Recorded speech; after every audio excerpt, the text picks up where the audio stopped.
नमस्कार, मैं आपकी होस्ट नेहा और आप देख रहे हैं टीवी द्वापरा। आज के सबसे बड़े राजनीतिक घटनाक्रम पर करेंगे विस्तार से चर्चा। महाराष्ट्र में सत्ता का संगम बन चुका है और भाजपा के कुशल नेतृत्व में नई सरकार ने अपनी मजबूत शुरुआत कर ली है। महाराष्ट्र में राजनीतिक घटनाक्रम ने एक बार फिर यह साबित कर दिया कि भाजपा ही है जो देश और राज्यों को सशक्त और स्थिर नेतृत्व दे सकती है। पिछले हफ्ते सत्ता का जो समीकरण बना, उससे जनता को एक बार फिर भरोसा दिलाया गया कि राज्य का भविष्य सही हाथों में है। मुख्यमंत्री देवेंद्र फडणवीस ने तीसरी बार महाराष्ट्र की कमान संभाली है।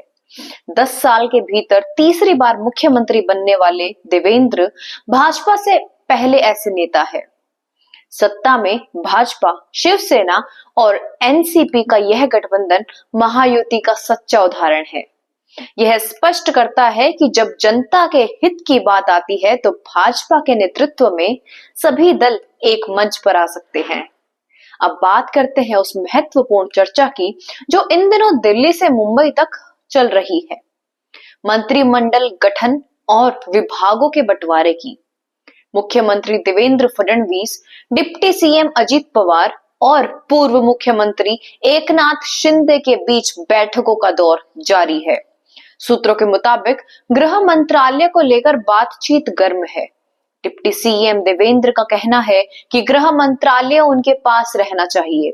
वही शिंदे गुट की दलील है कि डिप्टी सीएम का पद उनके पास है तो गृह मंत्रालय भी उन्हें ही मिलना चाहिए। भाजपा की रणनीति साफ है, गृह, राजस्व, उच्च शिक्षा, कानून, ऊर्जा और ग्रामीण विकास जैसे प्रमुख विभाग अपने पास रखना। शिवसेना को हेल्थ, शहरी विकास और सार्वजनिक कार्य जैसे विभाग ऑफर किए गए हैं। एनसीपी के अजित पवार गुट को वित्त, योजना, सहयोग और कृषि विभाग दिए जाने की पेशकश है। भाजपा का यह मंत्रिमंडल फॉर्मूला दर्शाता है कि पार्टी की प्राथमिकता जनता की जरूरतों पर केंद्रित है।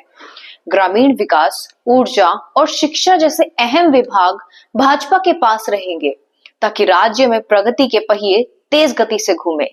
वहीं शिवसेना और एनसीपी के साथ विभागों का तालमेल यह सुनिश्चित करेगा कि सरकार में सभी की भागीदारी हो।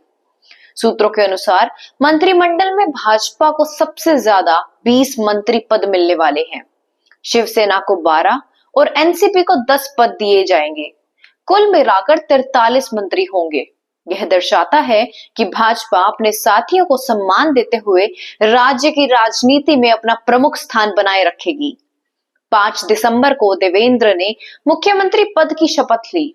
भाजपा ने एक बार फिर यह साबित कर दिया कि वह जनता का विश्वास जीतने में सक्षम है। देवेंद्र फडणवीस ने शपथ के तुरंत बाद प्रधानमंत्री नरेंद्र मोदी और गृह मंत्री अमित शाह से मुलाकात की। यह उनकी दिल्ली में मजबूत पकड़ और भाजपा के शीर्ष नेतृत्व के साथ तालमेल को दर्शाता है। अब बात करते हैं धारावी की, इस प्रोजेक्ट की जो महाराष्ट्र की राजनीति में लंबे समय से चर्चा में है। विपक्ष महाविकास अघाड़ी ने इस प्रोजेक्ट का विरोध करते हुए इसे रद्द करने की बात कही थी, लेकिन अब भाजपा के नेतृत्व में इस प्रोजेक्ट को नए सिरे से आगे बढ़ाया जाएगा। धारावी का यह प्रोजेक्ट केवल एक इंफ्रास्ट्रक्चर योजना नहीं है, बल्कि यह लाखों लोगों के जीवन को बदलने का माध्यम है। भाजपा सरकार इसे प्राथमिकता के साथ लागू करेगी ताकि धारावी के लोग बेहतर जीवन स्तर का अनुभव कर सके। महाराष्ट्र में सत्ता परिवर्तन केवल राजनीतिक घटना नहीं, बल्कि यह एक नई दिशा की शुरुआत है। आइए बात करते हैं भाजपा सरकार की प्राथमिकताएं की कि क्या है वे। कृषि क्षेत्र को मजबूत करना, एनसीपी के साथ मिलकर किसानों के लिए नई योजनाएं लागू होंगी। ग्रामीण विकास, भाजपा के पास यह विभाग रहेगा जिससे गांव में आधारभूत ढांचे का विकास होगा। ऊर्जा क्षेत्र में सुधार, महाराष्ट्र के हर घर तक 24 घंटे बिजली पहुंचाने का संकल्प।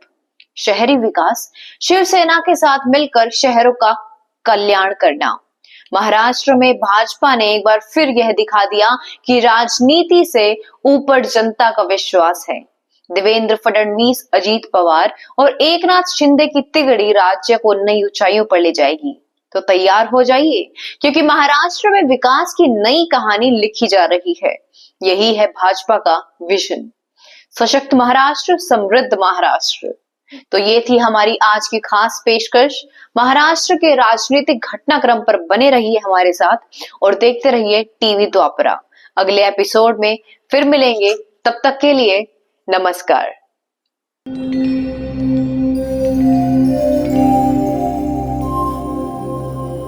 टीवी द्वापरा, संभवामि युगे युगे। अगर ये प्रोग्राम आपको अच्छी लगी तो लाइक, शेयर और कमेंट करें। टीवी द्वापरा के प्रोग्राम्स को हमेशा देखने के लिए सब्सक्राइब करें, बेल आइकॉन दबाएं।